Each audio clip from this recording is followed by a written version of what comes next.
নমস্কার, আশা করি আপনারা প্রত্যেকেই ভালো আছেন। কিভাবে আপনারা জন্ম সার্টিফিকেট অনলাইন আবেদন করবেন, কী কী ডকুমেন্ট লাগবে এবং 1 থেকে 100 বছর বয়স পর্যন্ত কিন্তু আপনি অনলাইন আবেদন করতে পারেন জন্ম সার্টিফিকেটের জন্য। তার জন্য কিন্তু আপনাকে একটি প্রয়োজনীয় হসপিটালের যে ছুটির কাগজটি সেটি লাগবে এবং 4 নম্বর ফর্ম ফিল আপ করতে হবে। এই 4 নম্বর ফর্মটা আপনি কোথায় পাবেন সেটি কিন্তু আমি ভিডিও শেষে বলে দেব। প্রথমেই আপনারা গুগলে গিয়ে সার্চ করবেন জন্ম মৃত্যু তথ্য। সার্চ করার পর এই ধরনের কিন্তু ইন্টারফেস একটি শো হয়ে যাবে। তার জন্য কিন্তু আপনাকে একটি বৈধ মোবাইল নাম্বার নিয়ে আসতে হবে, কারণ সেই মোবাইল নাম্বারটি আপনি যেটি দিবেন সেটিতে কিন্তু একটি ওটিপি যাবে। ওটিপির মাধ্যমে কিন্তু আপনাকে লগ ইন করে নিতে হবে। এরপরে আপনার সমস্ত ডিটেলস কিন্তু এখানে ভরতে হবে। তার জন্য প্রথমে গুগলে গিয়ে সার্চ করবেন জন্ম মৃত্যু তথ্য। সার্চ করে দেওয়ার পরে এই ধরনের ইন্টারফেস চলে আসবে। এরপর আপনি সিটিজেন সার্ভিসে গিয়ে বার্থ দেখতে পাচ্ছেন, সেই বার্থের উপর ক্লিক করলে কিন্তু আরেকটি ডাটা শো হবে। সেখানে দেখুন অ্যাপ্লাই নিউ বার্থ সার্টিফিকেট, সেখানে ক্লিক করার পরে এই ধরনের একটি পেজ ওপেন হয়ে যাবে। এরপরে এখানে কিন্তু আপনাকে মোবাইল নাম্বার দিয়ে গেট ওটিপিতে ক্লিক করবেন। যে মোবাইল নম্বরটি আপনি দিয়েছেন সেই মোবাইল নম্বরে একটা ওটিপি এসেছে, সেই ওটিপিটি কিন্তু এখানে বসিয়ে দিয়ে সাবমিট ওটিপিতে ক্লিক করে নেবেন। সাবমিট ওটিপির উপরে ক্লিক করার পরেই আপনার সামনে কিন্তু যে ফর্ম সেই ফর্ম কিন্তু ওপেন হয়ে যাবে। এরপরে আপনি এখান থেকে শিশুর যে তথ্য, অর্থাৎ শিশুর যে তথ্য জন্মগত তথ্য, সেই জন্মগত তথ্য সেটা কিন্তু আপনাকে দিতে হবে। শিশুর জন্মের তথ্য অনুসারে শিশুটি হসপিটাল কিংবা নার্সিংহোম কিংবা বাড়িতে হয়েছে সেটি দেবেন। এরপরে শিশুটি কোন রাজ্যে জন্মগ্রহণ করেছে সেটি সিলেক্ট করে নিতে হবে। এরপর তার কোন জেলা ছিল সেই জেলা, এরপরে সে গ্রামে না ব্লকে, অর্থাৎ হসপিটালটি গ্রামের মধ্যে না ব্লকের মধ্যে আছে। আপনারা জানেন অনেক গ্রামীণ হসপিটালও আছে, তার জন্য ব্লক হবে। যদি শহরে থাকে তাহলে পৌরসভা বা মিউনিসিপ্যালিটি হবে। এরপরে সেই পৌরসভাটি সিলেক্ট করে নেবেন। নেবার পরে আপনাকে কিন্তু হসপিটাল টাইপ, অর্থাৎ সেটি কি গভর্নমেন্ট না নন গভর্নমেন্ট সেটি কিন্তু সিলেক্ট করে হসপিটালের নাম দিয়ে দিতে হবে। এরপরে হচ্ছে শিশুর তথ্য, অর্থাৎ যখন শিশুটির জন্মগ্রহণ হয়েছিল তখন সেই যে জন্ম তারিখ, যেদিন সে জন্মগ্রহণ হয়েছিল সেই জন্ম তারিখটা দেবেন। এরপরে সে মেল না ফিমেল, অর্থাৎ ছেলে না মেয়ে সেটি কিন্তু আপনাকে দিয়ে দিতে হবে। এরপরে শিশুর নাম, যদি প্রথম নাম থাকে তাহলে অবশ্যই আপনাকে কিন্তু এই ফার্স্ট নেমের জায়গায় আপনাকে নামটি লিখতে হবে। যদি শিশুর মিডল নাম থাকে তাহলে কিন্তু আপনি মিডল নাম দিয়ে দেবেন। এরপরে শিশুদের টাইটেল বা নামে যে শেষাংশ সেই অংশ সেটি কিন্তু বসাতে হবে। এরপরে শিশুটির জন্মের সময় সিঙ্গেল হয়েছে না দুজন বেবি হয়েছে সেটি সিলেক্ট করে নেবেন। এরপর হচ্ছে ফাদার্স ইনফরমেশন, অর্থাৎ শিশুর যে বাবা তার বাবার তথ্য, তার বাবার ফার্স্ট নেম এখানে বসাতে হবে।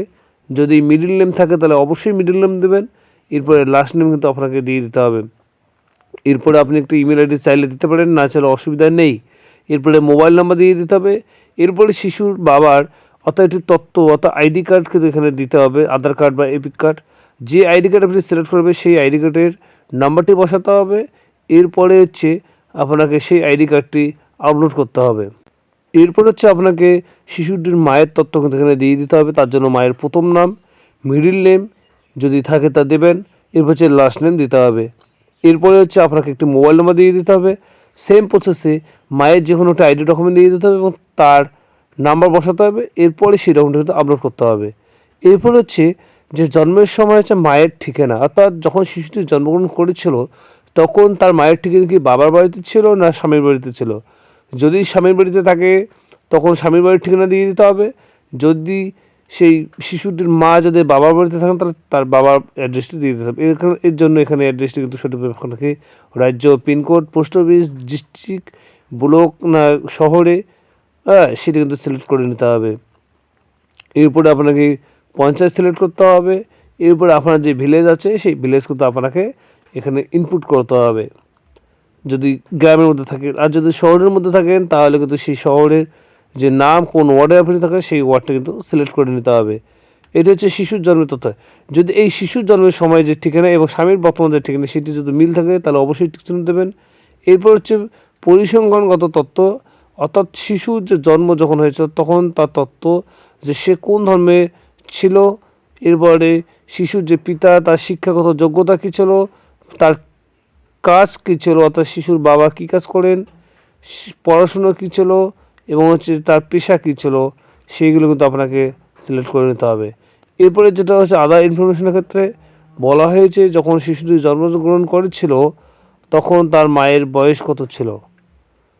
এরপরে হচ্ছে বাচ্চার সময়, অর্থাৎ বাচ্চা যখন হয়েছে তার আগে তার মায়ের বয়স কত ছিল, অর্থাৎ শিশুটি জন্মগ্রহণ করে তার মার বয়স কত ছিল এবং শিশুটির জন্মের আগে তার মায়ের বয়স কত ছিল।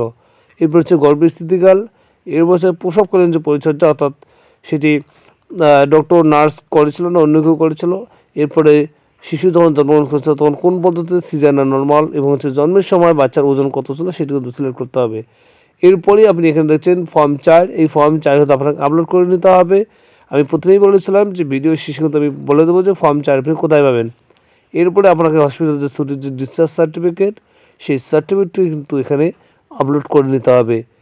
ফর্ম 4 পাওয়ার জন্য আপনাকে কিন্তু পুনরায় এখানে ব্যাক অপশনের উপরে ক্লিক করে নেবেন। ক্লিক করার পরে আবার সিটিজেন সার্ভিস, এরপর নিচে দেখুন ফর্ম বলে একটি অপশন আছে, সেখানে সিলেক্ট করবেন। সিলেক্ট করার পরে এখানে দেখুন আপনি 3 নম্বর ফর্ম কিংবা 4 নম্বর ফর্ম আপনি দেখতে পারবেন, সেটি কিন্তু আপনাকে ফিল আপ করে নিতে হবে। এই ধরনের কিন্তু একটি ফর্ম পাবেন। এরপর এখানে কিন্তু আপনার প্রধানের সই নিয়ে আপনি কিন্তু এটিকে আপলোড করতে হবে। আশা করি ভিডিওটি বুঝতে পেরেছেন। যদি ভালো লাগে অবশ্যই বন্ধুদের মধ্যে শেয়ার করে দেবেন, সাবস্ক্রাইব করে সঙ্গে থাকবেন। আপনারা সুস্থ থাকবেন, ভালো থাকবেন। ধন্যবাদ।